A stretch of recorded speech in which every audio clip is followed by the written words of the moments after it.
Today, I wanted to talk to you about resilient startups. But first, I want to pose an important question, really the question that this entire Scale Up conference is about, and which sometimes I obsess about, which is why is it that a few tiny startups manage to become multi-billion-dollar giants? I've personally invested in over 100 startups. 3 of those became billion-dollar companies, as my son likes to say, so far. That might not sound like that would give me enough credibility to talk about the answer to this question. But after working at Y Combinator and working with hundreds of more startups, perhaps I can gain a little bit more credibility, and this will give me an opportunity to do a little marketing for Y Combinator. So I hope you'll bear with me, and I'll tell you a little bit about what we do at Y Combinator and why that might give us some reason to talk about the answer to that question. For those of you who don't know, Y Combinator is a startup accelerator, and what we do is twice a year, we invest a small amount of money in a large number of startups. We run a little bit like a new kind of postgraduate school for startups. We run twice a year in the Northern Hemisphere's winter from January to March. In fact, we're recruiting our next batch of companies next week, which is why I can't stay long enough in Brazil, sadly. And in the summer from June to August. We began Y Combinator, actually I didn't begin Y Combinator, but Y Combinator was founded 12 years ago in 2005. That year, we funded 8 startups. Here they are. It's kind of a notable picture. This is all the founders from that original Y Combinator batch. A couple of notable things. Paul Graham and Jessica Livingston, the husband-wife pair that were 2 of the founders of Y Combinator, are in the picture. But what's somewhat amazing is also Sam Altman, the current president of Y Combinator, the founder of Looped, which had a very good exit, is also in the picture, was in the first batch. But more so, Reddit. One of Y Combinator's billion-dollar companies was in the very first batch. That's a lot better than 3 out of 100. That's 1 out of 8. We're still not really sure how it happened. In our most recent batch, in the summer of 2017, we funded 132 startups. That's our biggest batch ever. And our plan going forward is to fund between 250 and 300 companies each and every year. In fact, since 2005, we've funded over 1,400 startups, which represent, by far, the largest startup community in the world of over 3,500 founders. So how have we done?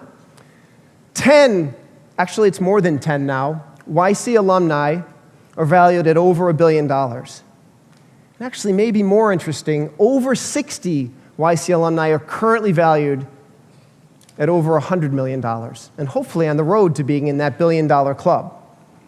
Here are some, I gotta get out of the bright light. Here are some of those companies, most of which you've heard of. Wow, that didn't really work. Most of which you've heard of, Stripe, Dropbox, Airbnb. Soon there'll be more. We have actually funded 5 Brazilian startups as well, none yet in that league. There's one missing from here, Veyond, and about 20 startups in Latin America as a whole.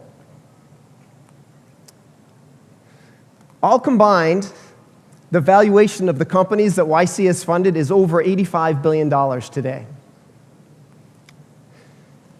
So our role is to play the most trusted advisor to founders throughout the lifetime of a company. We are there with them for every funding round. We offer hours and our time throughout the lifetime of the company. Our network is always there 24/7. And last year we raised a fund called Continuity, which funds our fastest growing companies. So we know a little bit about what it takes to take a company from a very small stage to a very big stage. So let's return to my initial question. Why is it that some companies get big? Why do some companies become unicorns? Well, for YC, we have to make that call in the very beginning. And so we look for three things when we fund companies. We look for formidable, determined founders who have special insight into a space so they can create a great product that people really want, and who are operating in a large and growing market. From those cues, we can hopefully pick the very best of the future. But obviously, we're not the only ones who have studied this question. There's plenty of industry knowledge about that, much of which is probably familiar to those of you who are doing companies. So you hire the very best people, and you operate with a clear vision of where and why you're going. You infuse the company with ambition towards that goal, and the very best companies create a durable culture and values. I really encourage you all to look at the values that Amazon created. I think they provide a great example of setting a high hiring bar, of having a bias to action as opposed to inaction, to customer centricity, frugality, and that every employee acts like an owner. And to focus at every stage of the company on the core that has made your company successful thus far. And to focus, keep that focus in an intelligent direction consistently, and that will bring you on the right road. This is all true. Maybe it's all obvious. Probably useful to emphasize it. So I went another step and I asked YC founders what they thought. Ones who've already made it to the billion-dollar club, and some who are on the way. They gave me not surprising answers. They said, pick a big market if you want to be a billion-dollar company. And build a great product. And if you build a great product, you can find scalable, profitable growth. But finding scalable and profitable growth is tricky. It helps to find virality, to find some way to make growth affordable. And notably, they said, once you get to a certain size, the incumbents in a space will clone you. They will try, as we say, to eat your lunch. So you better find a sustainable competitive advantage, like a network effect, or maybe a technological lead that'll allow you to sustain your growth. And finally, many said that we wouldn't have made it to where we are today if we didn't control our own destiny. What they usually meant by that was that they kept positive cash flow, or they kept positive cash flow always within reach. These two, I think, are true, maybe obvious, maybe helpful.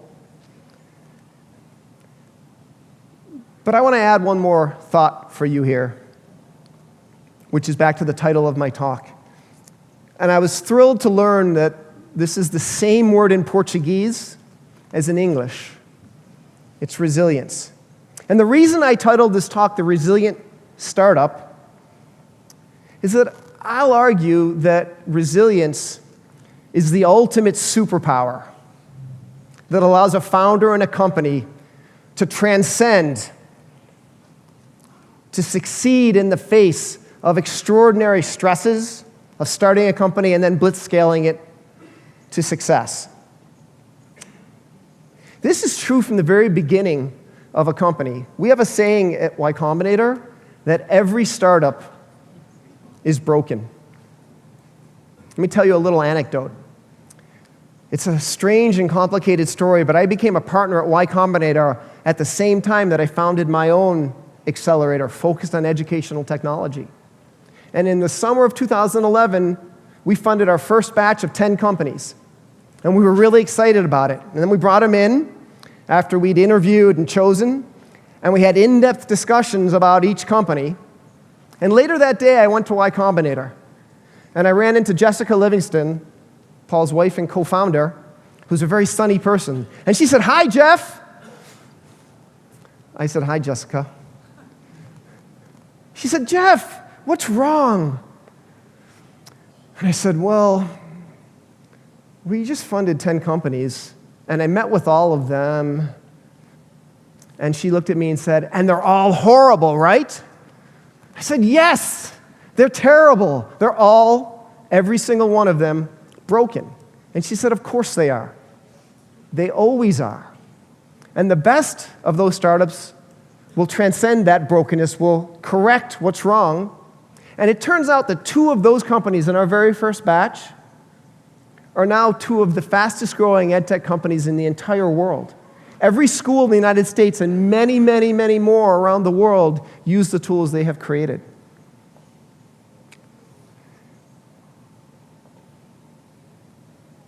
So likewise, as you grow fast, you will break. Something will break.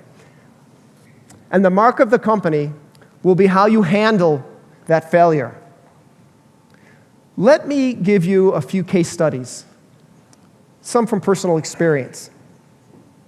The first is Yahoo. I spent a long time at Yahoo, and it might seem strange given what's happened recently that I'm talking about Yahoo in the context of success. But bear with me, this was from a while ago.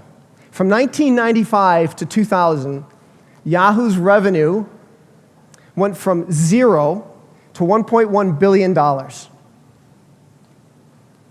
From 2000 to 2001, Yahoo's revenue went from $1.1 billion to $700 million. $400 million disappeared, which was painful since we had staffed up for the $1.1 billion and more. The market cap of Yahoo went from $135 billion to $10 billion. This was a company on a trajectory directly into the ground. We did significant layoffs, morale was awful, and nearly everybody's stock options were underwater. They were worthless. But that trajectory didn't stop, or did stop, and reversed. By 2005, Yahoo had completed a remarkable comeback. Market cap was back up to $50 billion, and the company was on a great trajectory. How? What happened? Well, management got focused. The message internally was nothing changed for our products. Customers still love our products. Our growth in users didn't change at all. We reinvigorated the company, and especially the key people. We worked hard to make sure that all the key people stayed. And we focused on cash and revenue and profitability. That plus incentives for the right people, and the company was able to turn around. Let me give you another example from personal experience, a smaller one. I was running this company called Lala, a music company. And in 2008, we were fortunate to be chosen as Facebook Music. We had it made. This was the make the company sort of decision, and we put the whole company behind it. For 6 months, from September of 2008 till March of 2009, we worked to make that deal happen. We built technology, and we went through the most complex negotiation I've ever been part of. We negotiated deals with every music label, with all of the every music publisher and all of the major labels. If anyone has ever done a music deal, you know how complicated that is. And we also did the deal with Facebook, another immensely complex deal. And then in March of 2009, Mark Zuckerberg killed the deal. Thanks, Zuck. The company nearly died. As you can imagine, it was devastating. 6 months later, we negotiated exclusive deals with Google and a separate deal with Facebook. And a short time later, we're bought by Apple for nearly $100 million. Our playbook wasn't that different than at Yahoo. We knew that we had built an amazing product. It was great, and users loved it. And we refocused on that product. We reinvigorated the key people in the company, and nobody left. And we refocused on our core. And the company ended up stronger for it. Slightly more recent example. You may or may not be aware, but in 2015, Y Combinator, Hi-Fi, or Dropbox was in desperate trouble. Google had come out with Google Photos. Their photo syncing service was under attack. It looked like the storage space was going to go to zero. Morale was awful. People were hemorrhaging from the company. The morale was awful. Drew Houston had to make a very difficult choice. But he decided this was an opportunity. He went where the money was. He focused the company on the enterprise business, which wasn't under attack, which is where the company had been always. He refocused on the core, which was to make syncing as easy as possible. Now Dropbox is the modern workspace designed to reduce busy work. Everything turned around. And Dropbox is now on a trajectory to do an IPO. They're doing great. One more case. This was a fun one. In 2011, Airbnb was growing like a weed. The company was doing amazing, and then disaster struck. An Airbnb had a guest who destroyed her home, stole her jewelry, cash, and passports. And Airbnb customer service did not even get back to that customer for over 24 hours. The story went viral, and everything that Airbnb had built was at risk. What Brian Chesky did then, I think, is maybe the standard for how to recover from a disaster. He reoriented the entire company around the idea of safety and security. He actually built departments in the company for customer service and safety. He instituted a 24/7 hotline, and maybe most importantly, immediately offered $50,000 guaranteed for damage. That number is now $1 million. The result actually was the company was better and stronger, and today is worth over $30 billion. So what are the lessons here about resilience that you can take away?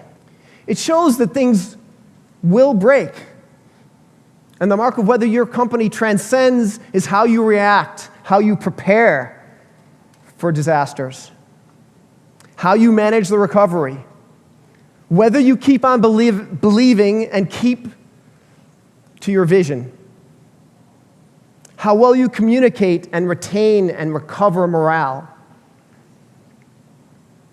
how you treat your very best people and make sure they're on board with you, and whether you learn from the mistake and turn it into an opportunity to create change and to make your company stronger. So I really do believe that it's the resilient companies and the founders and resilient founders who are creating the epic companies of tomorrow. I'll leave you with this great quote from Winston Churchill that success isn't final and failure is not fatal, but it's courage to continue that counts. I hope you all have it, and I hope you all build epic companies. Thanks a lot.